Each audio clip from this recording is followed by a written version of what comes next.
प्रारंभ होना चाहिए जो अभी तक नहीं था, जो अपूर्व होना चाहिए, तो वास्तव में पर्व की सार्थकता होगी। हर साल पर्व मनाते हैं, कोई एक न एक चीज़ अच्छी अपने जीवन में अप्लाई ज़रूर करनी चाहिए और बुरी चीज़ को अलग ज़रूर करना चाहिए। वो आप अपने हिसाब से करेंगे क्योंकि आप खुद को जानते हैं। कोई एक बुरी आदत को छोड़ना है और एक अच्छी आदत को ग्रहण करना है। यदि हमें जीवन के 60 साल, 50 साल, 40 साल पर्व मनाते हो जाते हैं तो 40 अच्छी आदतें आ जाएंगी, 40 बुरी आदतें चले जाएंगी। सिर्फ एक ललक, जहाँ ललक होती है वहाँ झलक होती है। आज उत्तम आकिंचन बहुत कठिन दिन है और बहुत सरल है। कठिन इसलिए है क्योंकि परिग्रह बहुत प्यारा लगता है, इतना प्यारा लगता है कि सारे ग्रहों की शांति हम परिग्रह के लिए करते हैं। और जो ग्रह सबसे ज्यादा परेशान करता है वो शनि ग्रह नहीं है, राहु केतु नहीं है, वो परिग्रह है।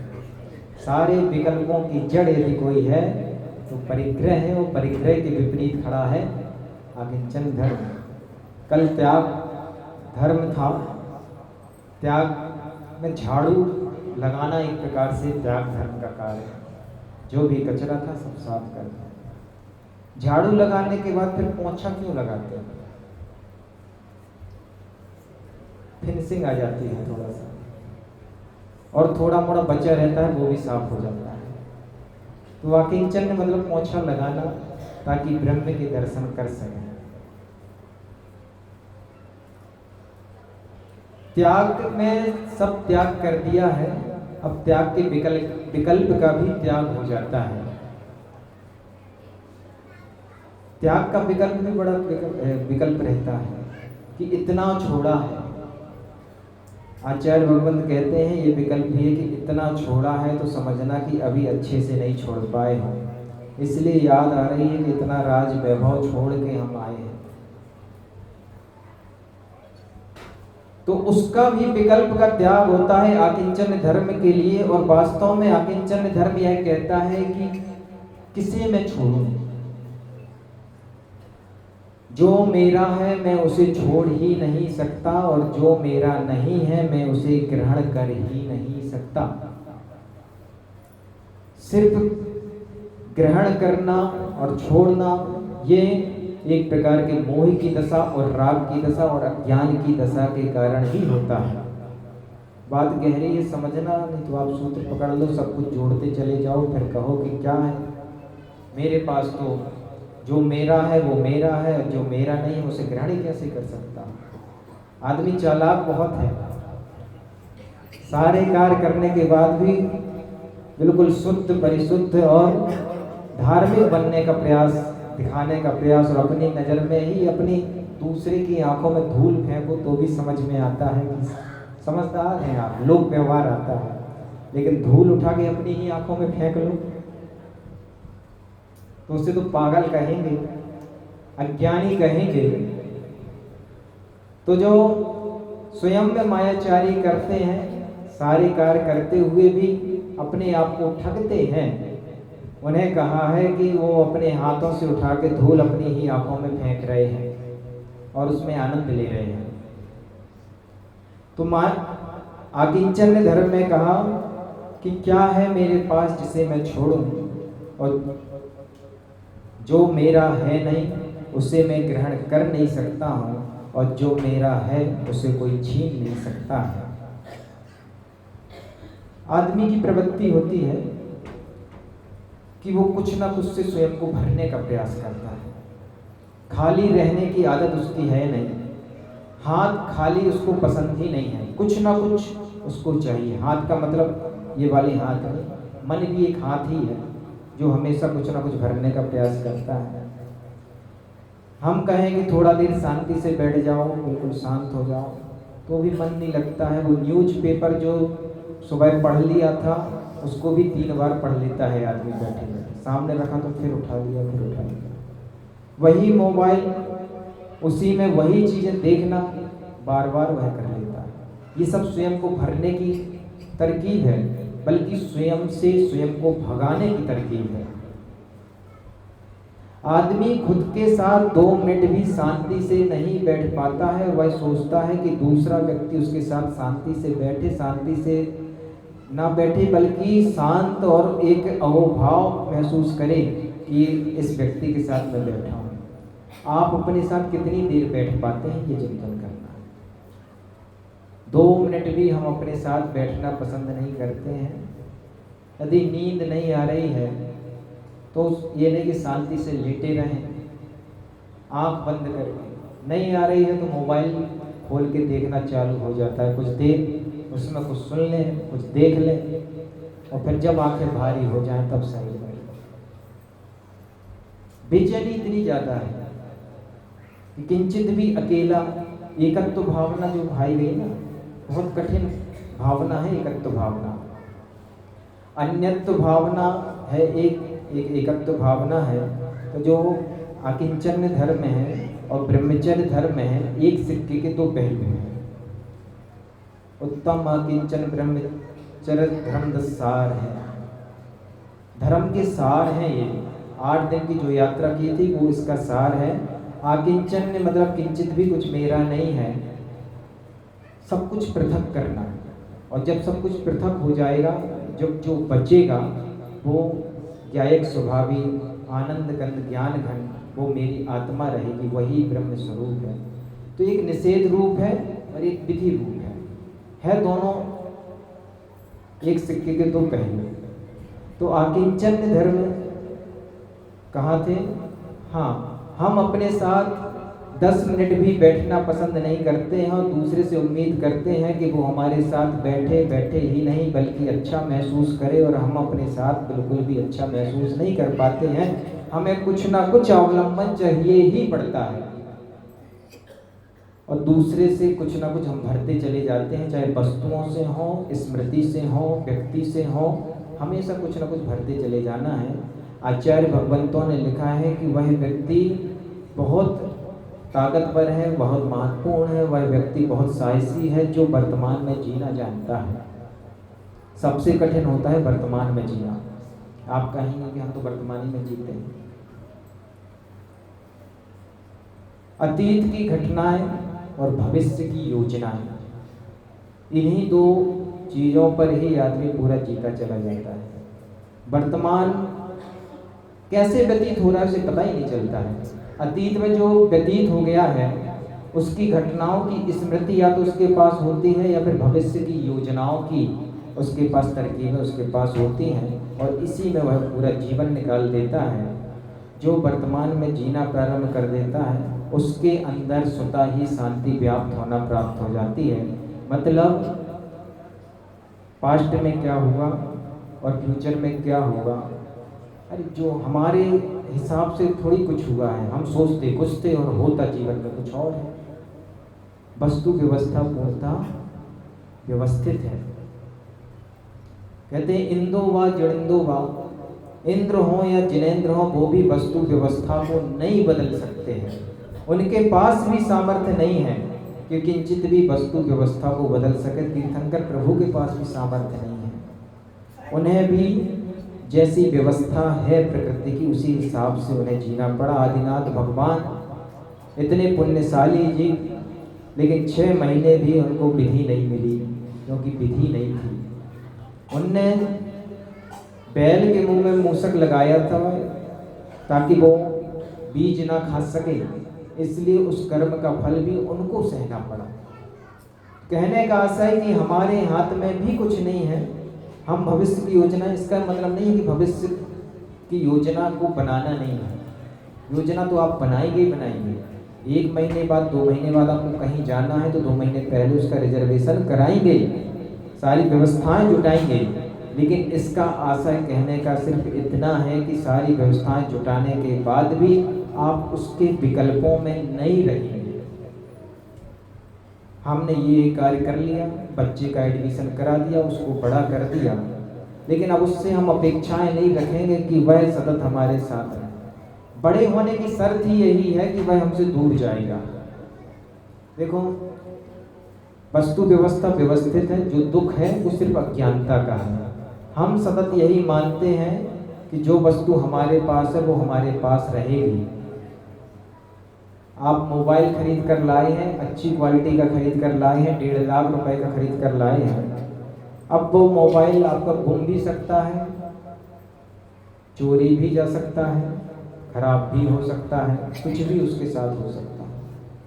मन आप लाए अच्छा मोबाइल खरीद के, सबको दिखाया, 2-3 दिन बाद उसकी रील भी डाली, उसको डिब्बा खोलते समय एक रील बन जाती है, इस पर डाल देते हैं कि नया मोबाइल आया, iPhone 16, 17 जो भी है, और 2 दिन बाद गुम गया, चोरी चला गया। जितनी ज़्यादा खुशी रही लाने में ना, उतना ज़्यादा दुख होगा जाने में। उसका रील नहीं बनता है। रील बड़े सुंदर बनते हैं, फोटो बड़ी सुंदर कि कहीं गए हैं तो वो मुस्कुराते हुए सारी फोटोज डलेंगी तो दूसरा देखेगा कि इनकी फैमिली में कितना अच्छा, सब अच्छा है, सब चलता है, कितने खुश हैं ये लोग, घूमते भी हैं सब जगह। वो ललायत हो गए, वो भी अपनी फोटो डालते हैं तो तुम्हारी फोटो देखकर भी वो दूसरी ललायत होती है। सब दूसरे को आकर्षित करना चाहते, सब चाले हैं। मुस्कुराते चेहरे, मुस्कुराते फोटो देखकर कभी भ्रम में मत पड़ जाना कि वो सुखी है। सुख उसको इस बात में मिल रहा है कि लोग हमें देख रहे हैं, इतने लोगों ने देख लिया है इसलिए हमें अच्छा लग रहा है। दूसरा हमें देख ले, 3 प्रकार के व्यक्ति होते हैं, उसकी भी चर्चा करेंगे। तो हम बात कर रहे थे कि जो दुख है वो अज्ञानता का दुख है। वस्तु आई है, उसका स्वभाव है नष्ट होगी ही होगी। पूरन गलन पुद्गल का स्वभाव होता है। शरीर जब जन्म लेती ना आत्मा, तो कितना सा होता है, बिल्कुल इतना सा लिक्विड रूप में, थकी रूप में होता है। और देखो अंदर कितना डेवलपमेंट होता चला जाता है माँ के गर्भ में, और एक हाथ का वह शरीर बन जाता है और वो शरीर जन्म लेता है, और फिर कितना 6 फीट का, 5.5 फीट का इतना बड़ा शरीर बन जाता है। अभी हमें आश्चर्य लगता है कि साइंस ने इतना डेवलपमेंट, ये चीज़ बना ली, वो चीज़ बना ली, लेकिन आप अपने शरीर को देखो ना तो सारा आश्चर्य हो जाएगा विज्ञान का। 72,000 जिसमें नाड़ियाँ बनाई गई हैं, किसी ने बनाई नहीं है, ये नेचुरल शरीर ऐसा बन जाता है जहाँ पर एक तरफ से ब्लड आता है, एक तरफ से ब्लड जाता है, एक पंपिंग लगी हुई है जो ब्लड को शुद्ध करती है। कभी सोचे ही नहीं हमने अपने इस बारे में, हमें अपनी संपदा के बारे में पता नहीं, कम से कम शरीर के बारे में पता चल जाए, आत्मा तो बहुत दूर की बात है। हम आत्मा की बात करें तो ऐसा लगता है पड़ोसी की बात हो रही है, तो उसकी बात अभी नहीं कर रहे, हम तो अभी शरीर की बात कर रहे हैं कि शरीर को ही गौर से देख लो तो तुम्हारे जो बाहर के आश्चर्य हैं सारे खो जाएंगे कि शरीर को भी कितना सिस्टमेटिक बनाया गया है। हर एक तंतु, हर एक चीज़ प्रॉपर बनाई गई है कि कहाँ भोजन आएगा, कहाँ जाएगा, कैसे सप्त धातुओं में वो भोजन परिवर्तित होगा, कैसे वेस्टेज माल निकलेगा, सब कुछ। आपकी फैक्ट्री इतनी अच्छी नहीं बन पाएगी, आपकी मशीनें इतनी अच्छी नहीं बन पाएंगी जितना अच्छा शरीर बना गया है, इतनी अच्छी प्रकृति की व्यवस्था है। तो वो आश्चर्य करने लायक शरीर है। तो कहा, तो यहाँ पर थे कि बाल अवस्था से लेकर इस अवस्था तक कितना परिवर्तित यह शरीर हो चुका है। और कोई रोए कि अब तो झुर्रियाँ पड़ रही हैं, आंखें कमज़ोर हो रही हैं, सुनाई दे नहीं रहा है, ये कंडीशन ही है। वृद्धावस्था आएगी तो ये सब होगा। आचार्य भगवंतों ने लिख दिया है कि रोगों का घर होता है शरीर। एक एक रोम में कितने रोग होते हैं?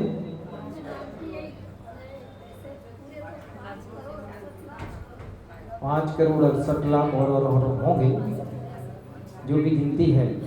तो इतने शरीर में रोग हैं। हाँ, कहने का असर इतना ये है। तो जिसको शरीर का स्वभाव समझ में आ गया उसको तकलीफ नहीं होगी। लेकिन जो स्वभाव समझ में नहीं आता है, जो यही सोचता है कि मोबाइल तो रहना ही चाहिए था मेरे साथ हमेशा, वो तकलीफ में आ गया। तकलीफ किस बात की आई है? मोबाइल घूमने से तकलीफ नहीं आई है, तकलीफ इस बात से आई है कि जो उसने मान रखा था कि ये मोबाइल आया है तो मेरे साथ ही हमेशा रहेगा। ऐसे ही ये शरीर मिला है तो ये शरीर मेरे साथ हमेशा ही रहेगा। किसी का शरीर हमेशा एक सा नहीं रहता है, सब कुछ इस संसार में बदलता रहता है। इस संसार का एकमात्र सत्य है, वो है परिवर्तन। समय के साथ हर चीज़ बदल रही है, और जो मस्तिष्क में बिठा लेता है कि हर चीज़ बदल रही है, हर चीज़ बदल ही जाएगी, वो फिर दुखी नहीं होगा। बेटा है, बड़ा हुआ है, छोटे में जैसी बात मानता था, अब उसके जीवन में उसकी पत्नी आ गई है। जो प्यार माँ के लिए देता था वो पत्नी के लिए देता है। अब माँ सोचे कि बेटा बदल गया, बदला नहीं है, वो प्रकृति के साथ ही चल रहा है, सिस्टम ही यही है। पहले दिन हमने कहा था, कौन सा सूत्र दिया? संसार ऐसे ही चलता है, संसार ऐसे ही चलता है।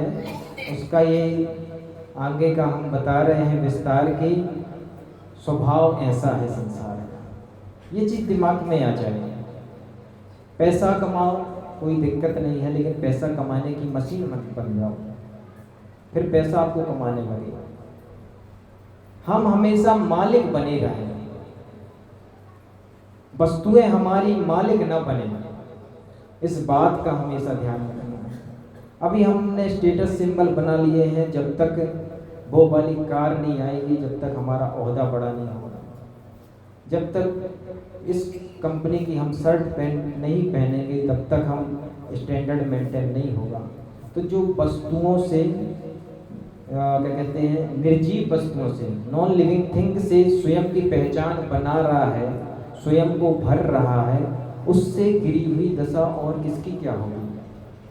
आत्मा की पहचान वो इतनी सुंदर, अनंत असंख्यात गुणों से परिपूर्ण, असंख्यात प्रदेशी अनंत गुणों से परिपूर्ण ये आत्मा हमें मिली है, जिसके एक एक प्रदेश में अनंत गुण हैं।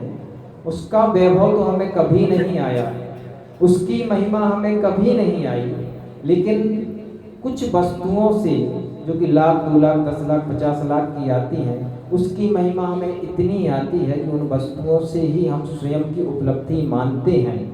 वस्तुओं को लाना बुरा नहीं है, लेकिन वस्तुओं से स्वयं की आइडेंटिटी करना, स्वयं को मनमाना और स्वयं की पहचान बनाना और उसमें ही जीना, ये बुरा है। तो अब ध्यान रखना, कोई भी वस्तु लाए, अटैचमेंट जितना होगा तकलीफ उतनी होती है। हम ऐसे जी सकते हैं जैसे हम परिवार के कर्ता हैं, और एक ऐसे भी जी सकते हैं कि परिवार बसाया है तो हमारे दायित्व है कुछ, हम उसका निर्वहन करेंगे और यहाँ से जाएंगे। दोनों प्रकार से जी सकते हैं। एक मिक्सअप होकर भी जी सकते हैं, पानी की बूंद समुद्र में मिक्स हो जाती है, और एक आइलैंड बन के भी जी सकते हैं। समुद्र में एक आइलैंड होता है, वो अकेला खड़ा रहता है। तो सबके बीच मिक्सअप होके भी जी सकते हैं। हम कितने भी ऊंचे हो जाएं, लेकिन छोटे से लेके बड़े तक सबके साथ मिक्सअप होके जिएंगे, अपने अहंकार को गलाकर जिएंगे, तो उसका एक अलग आनंद आता है। परिग्रह 24 भेद त्याग करें मुनिराज जी, और ग्रहण करें श्रावक राज जी। किसी ने पूछा कि जैनों के पास इतना पैसा क्यों होता है, तो एक ने उत्तर दिया कि हमारे भगवान सब कुछ छोड़ के चले गए, तो जितना उनका छोड़ा हुआ है हमने सब रख लिया।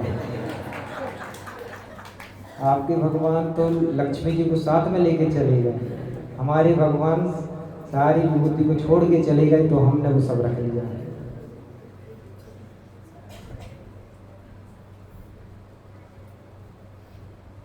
परिग्रह एक ऐसी चीज है जो हमें दूसरे के पास ज्यादा हो जाए तो बिल्कुल अच्छी नहीं लगती।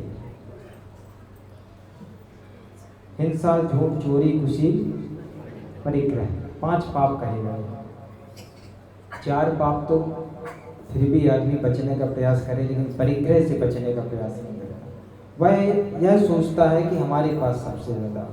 बहुवारम परिकृतम नरकस्यायुषा, बहुवारम और बहुत परिक्रय से नरक आयु का बंद होता है। देखो सभी लोग एक क्यू में खड़े हैं और दूसरे का हाथ पकड़ के पीछे खींच रहे हैं कि पहले नरक तो हम जाएंगे, क्योंकि सब चाहते हैं कि हमारे पास खूब परिक्रय हो जाए, खूब जुड़ जाए। परिक्रय क्या सूत्र दिया? बहुवारम। यदि यह चाहते कि खूब जुड़ जाए, खूब आ जाए, तो समझना कि आप कहाँ की तैयारी कर रहे हो। जुड़ गया है, जोड़ रहे हो, लेकिन देने का भाव नहीं है, तो समझना कि वहीं की तैयारी कर रहे हो। हम जिन भक्त हैं, जिन शासन के भक्त हैं, तो हमारी जिम्मेदारी बनती है कि हम जो संचित करके रखा है उसको ऐसी जगह पर दें जिससे जिन आयतनों में वृद्धि हो, जैन दर्शन में वृद्धि हो, जिन भक्तों, जिन श्रावकों में वृद्धि हो, तो हमारा वह धन कमाना भी सार्थक कहा गया है। श्रावकों के पास धन होना चाहिए, धन कमाते भी हैं, लेकिन हम इन दिनों में चर्चा कर आए कि कितना किस हिसाब से लेना है, कैसा जोड़ना है और फिर कैसा देना है। ये सारा बैलेंस आ जाए, लाइफ का मैनेजमेंट आ जाए, तो बड़ा सुखी हो जाए, जितना सुखी हो सकता है। मुनिराज जितनी तो नहीं हो पाओगे, क्योंकि निमित्त प्रभावित करते हैं। प्रभावित नहीं होते निमित्तों से, तो मुनिराज क्यों सारा वैभव छोड़ के, सारा घर द्वार छोड़ के मुनिराज बन जाते हैं जी। तीर्थंकर क्यों त्यागे, काहे को सिर्फ साधन करते, संयम सोने का भी। तो निश्चित रूप से सारी चीज़ें हमें प्रभावित करती हैं, बस बात इतनी है कि कम प्रभावित करें कि ज़्यादा प्रभावित करें, ये हमें ध्यान रखना है। भोजन करना है, पेट भरना है, सबको भरना है, शरीर चलाना है तो भोजन की जरूरत पड़ती है, लेकिन वो भोजन हमें कैसा करना है, भक्ष भक्ष का विवेक रखे बिना करना है कि भक्ष भक्ष का विवेक रख के करना है, ये हमारी अपनी जिम्मेदारी है। तो ऐसे जीवन हमें जीना है, तो कैसे जीना है? या तो थोड़ा सा ज्ञान अर्जित कर लें। ज्ञान मतलब सिर्फ शब्द ज्ञान नहीं की बात कर रहे हैं, बोध ज्ञान की बात कर रहे हैं। किसी को स्वाभाविक रूप से बोध ज्ञान होता है, कोई घटना घट जाती है, कुछ भी उसके जीवन में हो जाता है, उसको थोड़ा मुस्कुराता रहता है कि क्या करेगा, ठीक है नए स्तर से चालू कर लेंगे। और किसी का थोड़ा सा भी चला जाता है तो बड़ा आकुल व्याकुल हो जाता है। तो ये चीज़ हमें ख़त्म करनी है कि आकुलता व्याकुलता ख़त्म हो। जो हमने मान्यताएं बना के रखी हैं वो धीरे धीरे टूटें, कम हो, तो हमारी आकुलता व्याकुलता खत्म हो। हम अपना धर्म ध्यान करें, जो जीवन है उसको जीते रहें। अब परिणाम क्या मिलेगा, जो मिलेगा सो भोगत में, उसके लिए ज़्यादा विकल्प मत करें। हमने देखा कि लोग इतना विकल्प कर लेते हैं कि आत्महत्या तक का विचार कर लेते हैं। हमारे रिश्तेदारों में, रिलेशन में एक के फेल हो गया इंजीनियरिंग में, सेकंड सेमेस्टर था, अब फोन आया, आज से 10 साल पुरानी बात है, नहीं पेपर बैक हो गया, फेल नहीं पेपर बैक हो गया ये। अब आत्महत्या कर लें, अब तो बिल्कुल बेकार लग रहा है, कैसे मुंह दिखाएंगे, इतना खर्च किया पापा ने, ये सब किया, तमाम बातें हमने थोड़ा समझाया, नहीं आया समझ में। धीरे धीरे समय निकला, समझ में आ गया, फिर भी नहीं आया, और सब बढ़िया, सब एग्जाम हो गए, सब कुछ हो गया, इंजीनियर बन गया और अच्छी खासी 40 लाख का पैकेज हो गया, सब सेटल है। अब बात हुई हमारी, तो हमने कहा 10 साल पहले 12 साल पहले तो तुम इतना तकलीफ में थे कि आत्महत्या का विचार कर रहे थे, वो छोटी सी घटना घट हो गई थी। तो ये घटना उसकी मात्र नहीं है, सबके जीवन की है। आप खुद देखो कि 10 साल पहले जिन चीज़ों के प्रति हम बेचैन हो गए थे, आज उनका मूल्य क्या है? कुछ भी नहीं है। व्यर्थ का हमने कई कई दिनों तक संक्लिष्टता अर्जित की है। जो पूर्व का घटा है ना, वो हमारा गुरु बन के सामने खड़ा हो जाए ना, तो हमें ज़्यादा कुछ बाहर से सीखने की ज़रूरत नहीं पड़ेगी।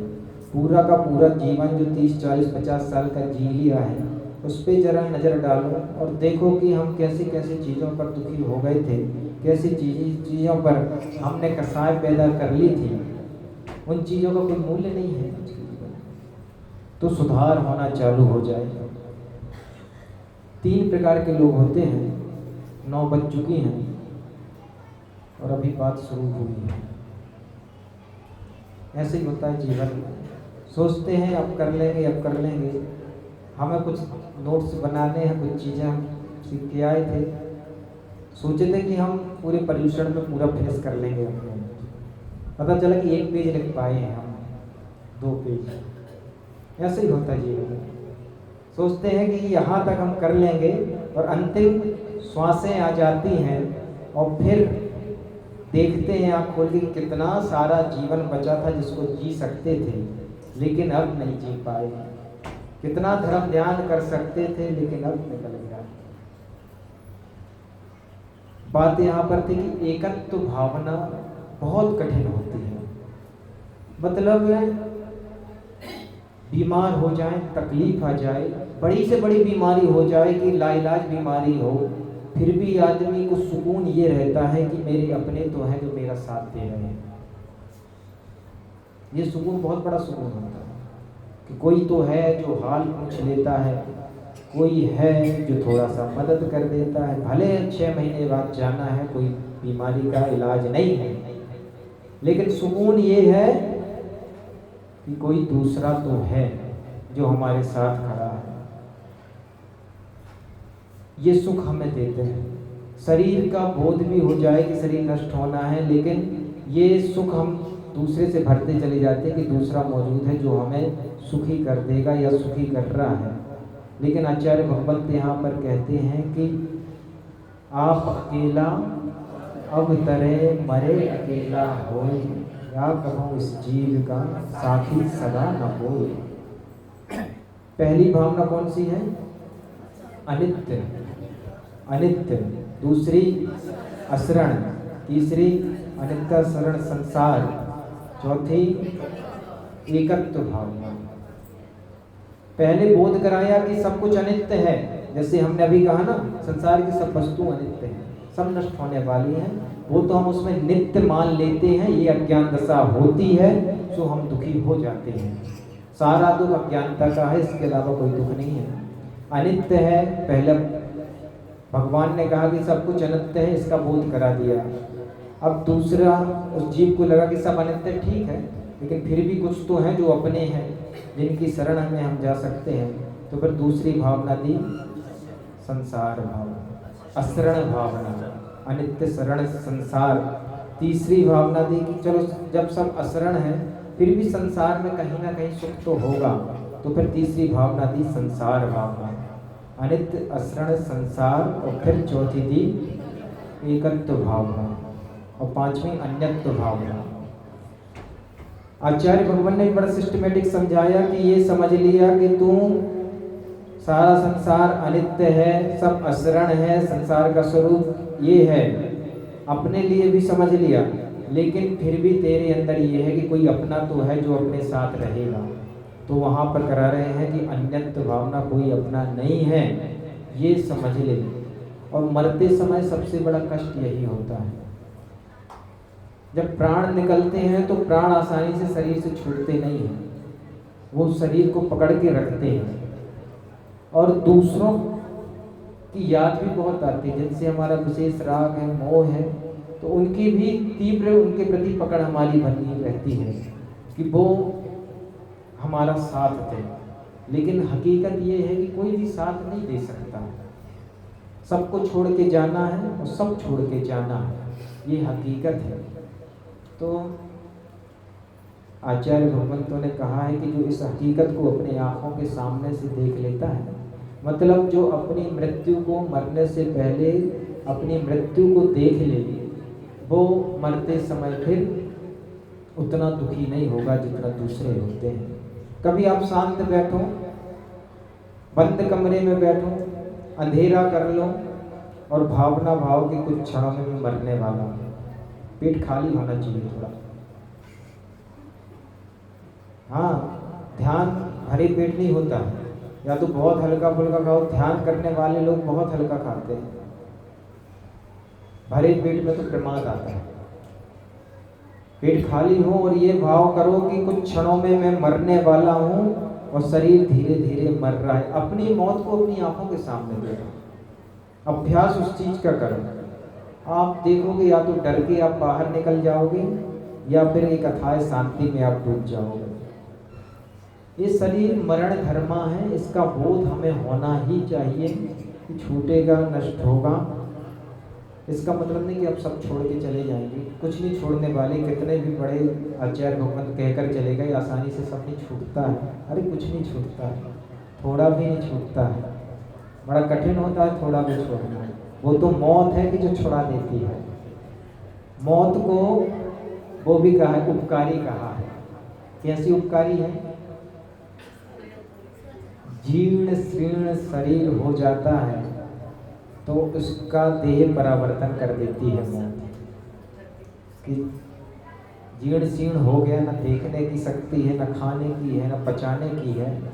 अब मौत इतना उपकार कर देती है कि आएगी और, लेकिन मौत सहज आनी चाहिए। एक वीडियो देख रहे थे कि डॉक्टर, एक दादाजी थे 90 साल के थे और डॉक्टरों ने कहा कि ये 3-4 साल और रहेंगे लेकिन बेड से उठ नहीं पाएंगे, आपको वैसी सेवा करनी पड़ेगी।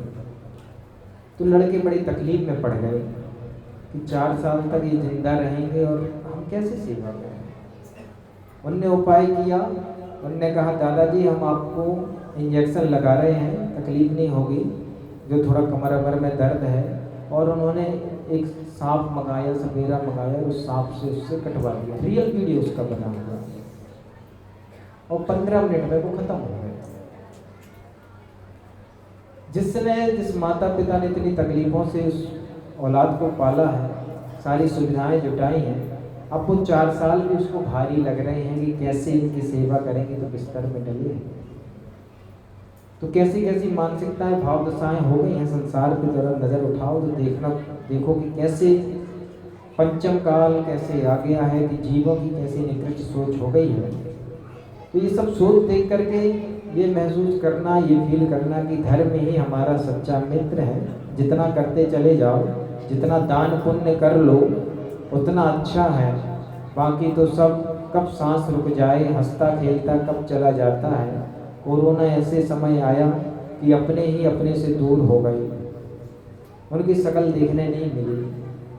और खड़ा खड़ा व्यक्ति कब गिर जाए, थोड़ी सी खांसी आए और कब दूर हो जाए व्यक्ति। तो वो सारा समय अभी देख लिया है। आगे आने वाली पीढ़ी को आप ये समय बताओगे तो विश्वास नहीं करेगा कि लंबी लंबी बातें दे रहे हैं। इसी से बोलो कि 1 महीने तक भारत में ट्रेन नहीं चली थी, रोडों में एक गाड़ी भी नहीं चलती थी, तो कोई विश्वास ही नहीं करेगा कि हो ही नहीं सकता ऐसा कि ऐसा हो। अपन भी नहीं करते विश्वास, लेकिन ऐसा हो गया अपने आंखों के सामने। तो सारा दृश्य हमने देखा है। इस दृश्य से दृष्टा तक पहुंचना है।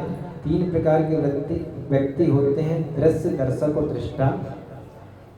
एक दृश्य वो होता है जिनको देखने की शौक होता है, नहीं, हाँ, दृश्य दर्शक। दृश्य मतलब जिनको दिखाने का शौक होता है, दर्शक मतलब जिनको देखने का शौक होता है, और दृष्टा मतलब जो ज्ञाता दृष्टा हैं, जो न देखते हैं न दिखाते हैं, सिर्फ जानते हैं, वो दृष्टा होते हैं। तो तीसरे टाइप के तो बड़े बिरले ही होते हैं, लेकिन 2 टाइप में ही हम जीते हैं, दर्शक बनकर और दृश्य बनकर। या तो दिखाने का, तो स्त्रियों में दृश्य गुण ज़्यादा होता है और पुरुषों में दर्शक गुण ज़्यादा होता है। एक मक्खी आईने के सामने बैठी थी तो मुल्ला नसरुद्दीन कहता है, देखो 2 घंटे से ये मादा मक्खी आईने के सामने बैठी है। तो उसकी पत्नी कहती है कि तुम्हें कैसे पता कि ये मादा है, नर भी तो हो सकती है। अरे जो 2 घंटे से आईने के सामने बैठी रहे वो मादा ही होगी, और उसको 2 मिनट में बाल संवार के निकल जाता है।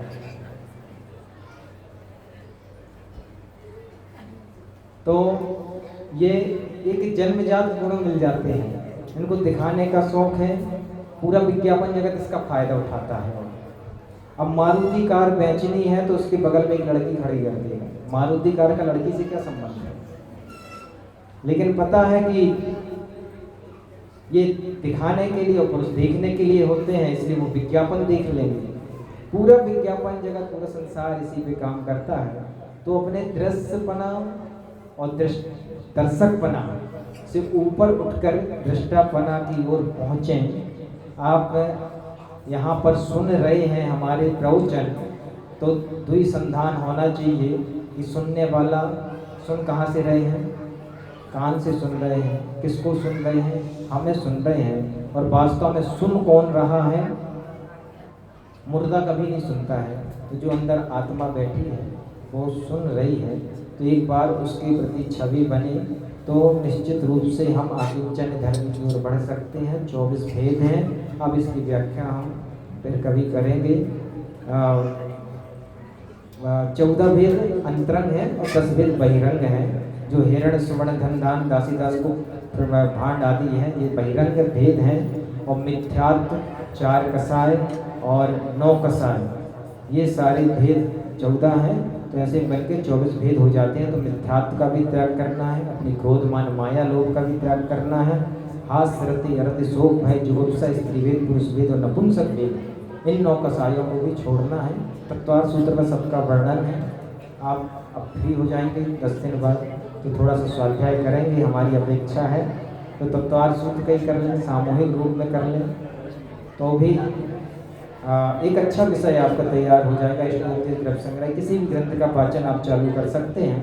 तो रहस्य क्या है और क्या सारी चीज़ें हैं, कर्म व्यवस्थाएं कैसी हैं, ये सारी चीज़ें हमें पता चल जाएंगी। इन सारी भी चीज़ों से हम ज्ञात हों, इसी भावनाओं के साथ बोले आचार्य गुरुदेव विशुद्ध सागर जी महाराज की।